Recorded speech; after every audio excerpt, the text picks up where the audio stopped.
The humans are unisexual organism and perform sexual reproduction only. The reproductive units are specialized cells called the gametes,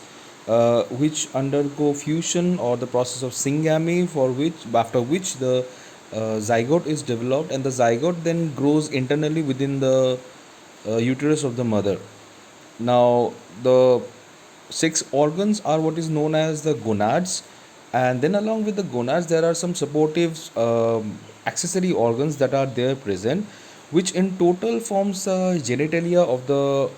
the individual. Now, talking about the genitalia, it's actually the part which is responsible for the entire process. It's the accessory part which is responsible for the entire process of reproduction. Means the process of especially the for like primary stage of mating, in which after all the exchange of the gametes will take place and then fertilization will ensue. Now this particular external genitalia, it differs in the case of the men and that of the female, and that is where we can say the sexual dimorphism in the human, it actually can be noticed. So first and foremost, the male reproductive organ and the external genitalia, if we can talk about, it will comprise of the penis, which is the organ through which we can say it's an external part of the body, which can also help in the ejection or the process of micturition, where release of urine or expulsion of the urine will take place. And there is this duct present inside called the urethra, which is connected with the urinary bladder for that particular purpose. Now along with it, we are going to find lies this structure called the testicles or the testes, and is the one which is the reproductive organ or primary reproductive organ or the gonad of the male. And the testicle are the place actually where the production of the sperm, the male gamete take place, and it is then stored inside the epididymis right there. Then via the vas deferens, this long duct we can see here, it actually gets like secreted or then transferred to the prostate gland region right there underneath the urinary bladder, and where the seminal vesicle, prostate, they all secrete the necessary additional fluids, and then the urethra will carry the same thing, same those sperms out of it. Means actually right at that moment we can say that the seminal fluid and the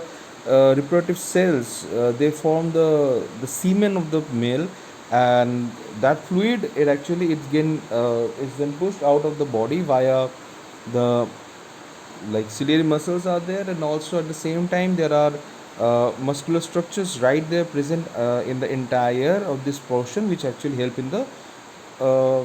release of that particular semen. Now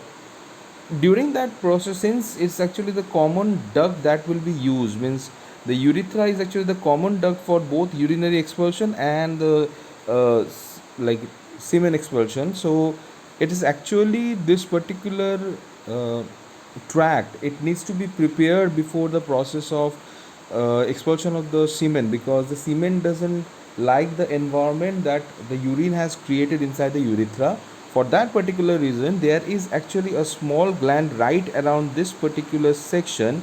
called the Cowper's gland or the Berber-urethral gland, and is the one responsible for neutralizing the entire effect of the urine in through this entire urethra, and then finally the semen can properly pass through it. So that is how the entire external genitalia of the male actually can be seen, and it actually how it actually functions. Now, depending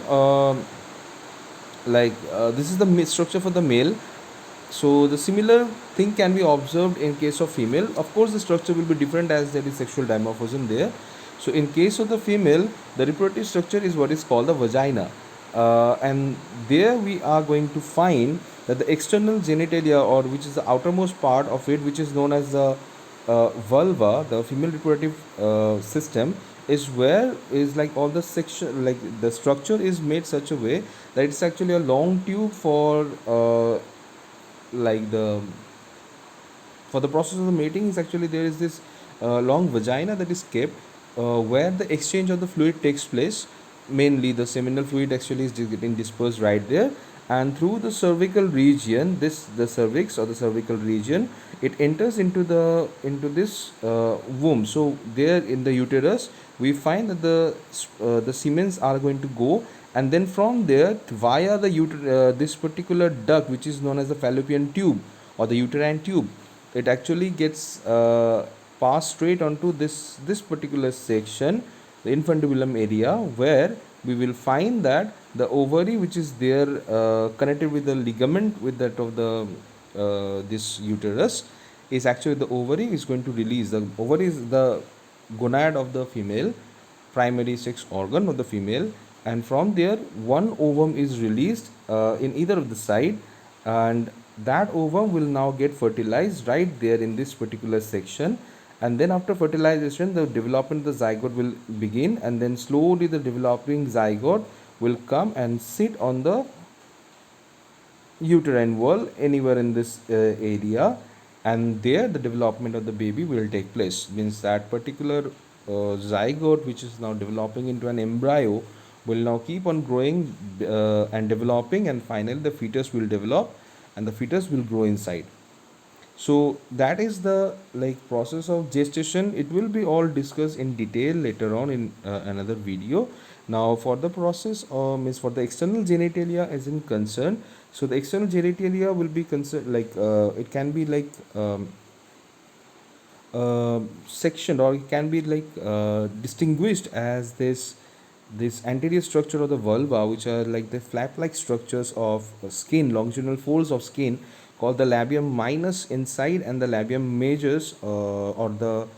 sometimes known as the labium minora and labium majora are actually the one which are present right there in this resection. The innermost part is the known as is actually the small fold which is known as this labia minora, and whereas the outer one is what is known as the labium majora, means this outer external part. And it is also like this particular section is where we call that the mons pubis is actually this section is also named as a anterior section as a pubis, and is from here the pubic hair also develop. And also like it is like there is a structure called the clitoris can be seen, which is like a homologous to that of the penis in the female, though it's not as functional as the penis itself, but it's actually homologous structure to that of the penis, we can say. There is actually a small membrane can be seen present right there underneath, which is the membrane covering this like this entire opening of the of the vagina is what is known as the hymen. And the hymen is actually a partial membrane. It's a partial membrane, and it's usually that this particular membrane they don't remain intact in the course of life of the female, but many of the time it has been noticed that at the time of the coitus or the mating process the hymen often they get torn, and then finally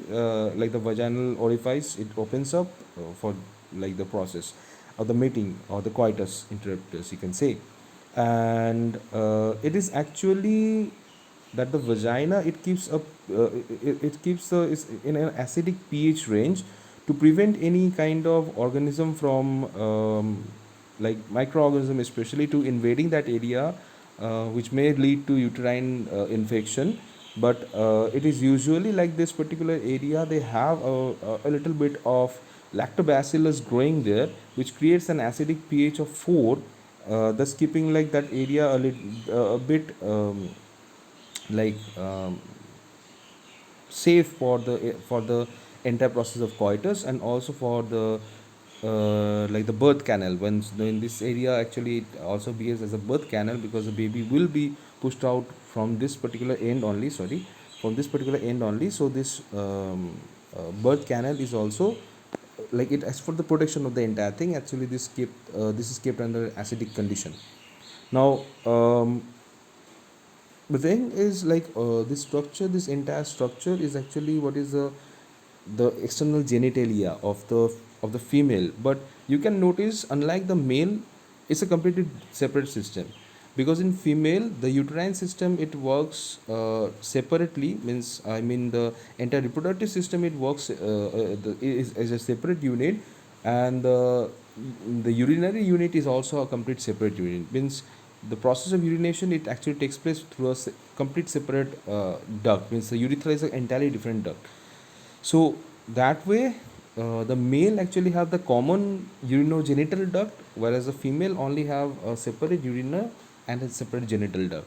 So that way, this entire structure has been